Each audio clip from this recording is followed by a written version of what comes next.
Pay attention, son. This is for your own good. We live in the state of California. If asked to narrow that down a bit more, we here in LA could say we live in Southern California. But did you know there's no official dividing line between so-called Northern and Southern California? Yet it was almost very official 150 some odd years ago when California was nearly divided into two separate states. Here's the story. In the early 1800s, much of what is today the American Southwest, states like California, Arizona, Utah, and Colorado, belonged to Mexico. And even back then, there were political and economic disputes and divisions between North and South. When the U.S. acquired the land in 1848 after the Mexican-American War, Californians suddenly had another political division to deal with, the issue of slavery.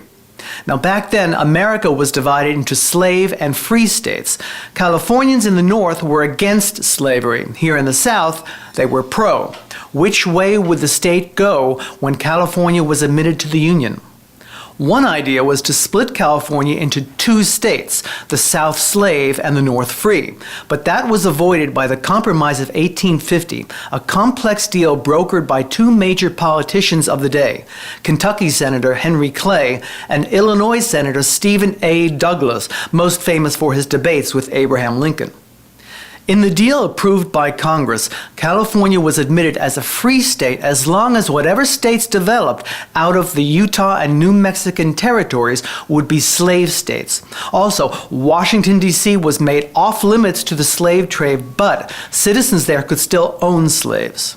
Now, if you think this deal at the federal level ended the talk of carving up California, think again. Between 1850 and 1860, Southern Californians tried 3 times to achieve separate statehood, most notably in the PICO Act of 1859. It was approved by 75% of the voters, passed by the legislature, and signed by the governor and sent to Congress. But because of the secession crisis with the southern states and the election of Abraham Lincoln, the PICO Act never came to a vote. The Civil War may have split the country, but in a way it kept California from becoming two separate states. I'm the Transit TV teacher, Justin Vuor.